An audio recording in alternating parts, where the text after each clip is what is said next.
Hello everyone and welcome back to the channel for this new automotive news review.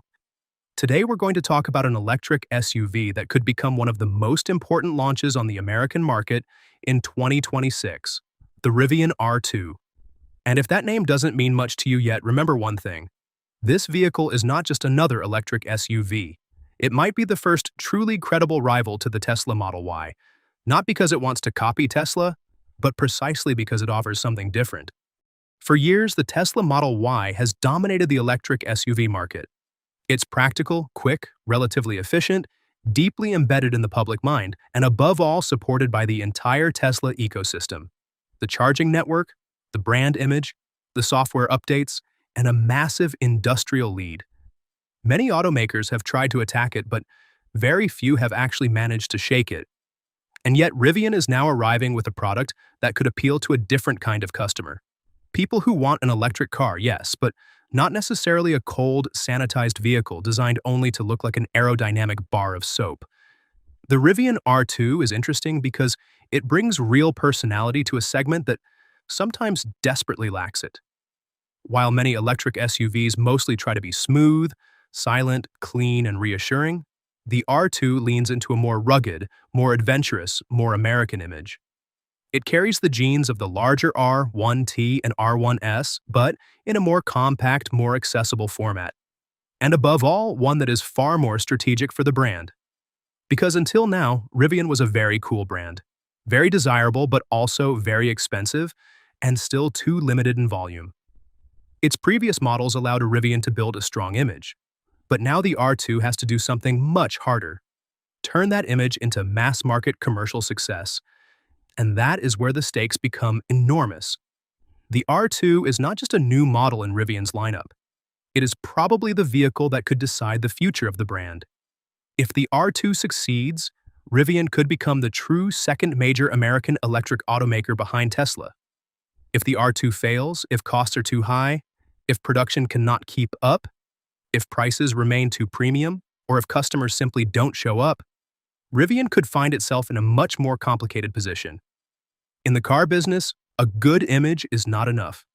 At some point, you have to produce, deliver, sell, and above all, make money. Officially, the launch of the R2 is therefore a major milestone for Rivian. The SUV is built at the factory in Normal, Illinois, and the first customer deliveries are expected to follow progressively. On pricing, Rivian is following a fairly classic industry strategy. Start with the higher-end versions, then move down toward more accessible ones. The performance version arrives first at around $57,990, with a premium version at $53,990 planned afterward, then a standard version at $48,490, before an entry-level variant announced at around $45,000 later on. In other words, Rivian clearly wants to attack the heart of the Model Y market, but it is not starting at the bottom end. And that is both logical and risky.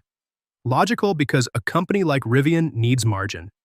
Launching the more expensive versions first makes it possible to make production profitable more quickly, especially when volumes are still limited.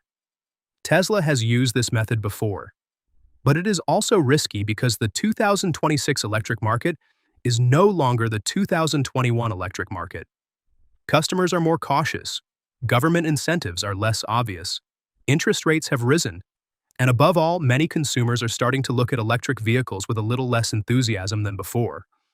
We have gone from electric cars are going to revolutionize everything to, okay, but how much does it cost? What is the real-world range, and can I charge it easily? This is exactly the context in which the R2 has to convince people. And to do that, Rivian is not relying only on numbers, even though they are far from ridiculous. The performance version claims up to 656 horsepower, a 0 to 60 miles per hour time of around 3.6 seconds, and an estimated range of about 330 miles. So we are talking about a family SUV capable of accelerating like a sports car from just a few years ago. That is actually one of the most interesting paradoxes of electric cars. You can regret the lack of sound, the weight, the lack of mechanical emotion, but you still have to admit that the performance can sometimes be completely absurd. Seeing a family SUV destroy a 0 to 60 time like an old supercar is impressive, even for someone who doesn't want electric cars forced on them at every opportunity. But the real strength of the R2 is not limited to its performance. Its real strength is its identity. Rivian is not just selling an electric car. Rivian is selling an idea. Going away for the weekend, driving toward the mountains, loading gear, bringing your family, your dog, your bikes, your bags, and feeling like you're driving something different. The R2 wants to be an electric adventure SUV, not just a tech object with four wheels. And in a market where many electric cars feel like they were designed by a committee of energy transition consultants, that is almost refreshing. This is where Rivian could hurt Tesla. Tesla has efficiency, charging, software, name recognition, and an industrial lead. But Tesla also has a problem. Its cars are everywhere. The Model Y has become a global benchmark, almost the Golf of electric cars. And that is a huge compliment, but also a limitation, because sometimes it feels like you are walking through cities in the USSR where everyone has the same car. When a vehicle becomes too common, it loses part of its desirability. The Rivian R2 arrives with a fresher, rarer, more emotional image.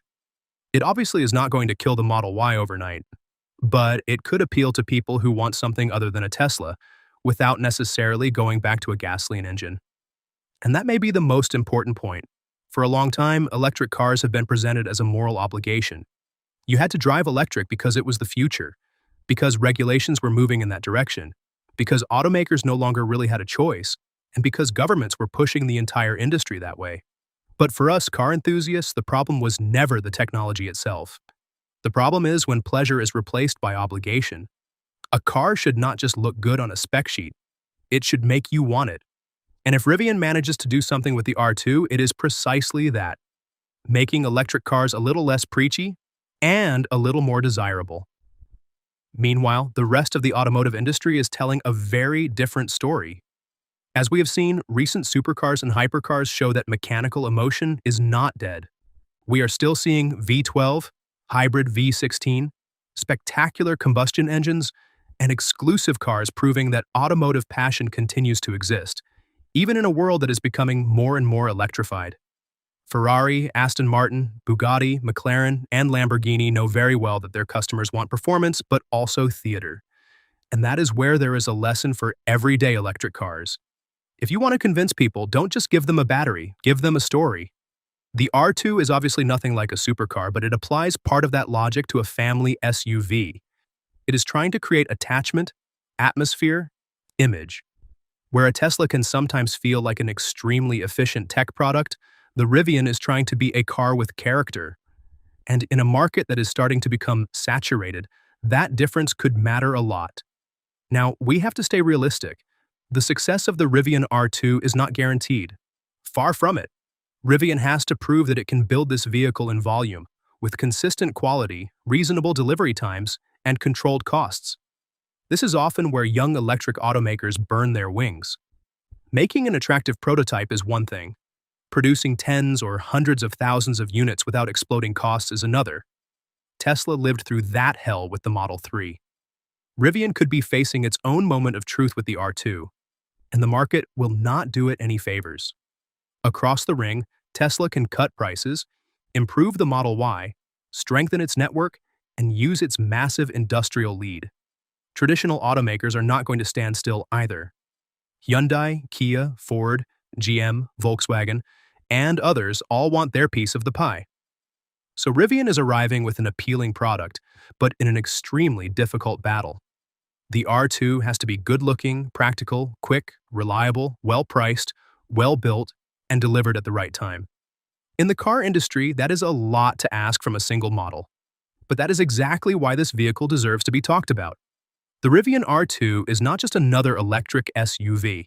It is a real-world test to see whether there is truly room in the United States for a premium, adventure-focused electric brand that is different from Tesla, but still capable of reaching a wider audience. If the R2 works, it could change the perception of Rivian and give Tesla its first truly credible American rival in the family electric SUV segment. The big question now is whether Rivian has found the right formula. Can the R2 win over customers who find the Model Y too ordinary? Can it convince people who want an electric car without feeling like they are joining the central screen cult? Can it make electric driving a little more fun, a little more adventurous, a little more human? Because let's be honest, if even car enthusiasts start looking at an electric car and thinking, hold on, this one has something, then Rivian may have a much more important product than it seems. In the end, the R2 probably will not overthrow Tesla in a matter of months. That would be too easy and honestly, far too exaggerated. But it can do something almost more interesting. Open up a real alternative. An American alternative that is credible, well-designed, quick, practical, and full of personality. And in an electric market where so many models sometimes feel like they were designed to offend absolutely no one, that is already huge. So, is the Rivian R2 simply another good electric SUV? Or is it the beginning of a real problem for Tesla? Can Rivian truly become Tesla's great rival? Or is the brand arriving too late in an already crowded market? One thing is certain. With the R2, Rivian is no longer playing in the category of promises. Now it is playing for credibility. We've reached the end of this video. If you enjoyed the content and want to support this channel, a like would be greatly appreciated. Thanks for watching until the end, and I'll see you very soon for more analysis.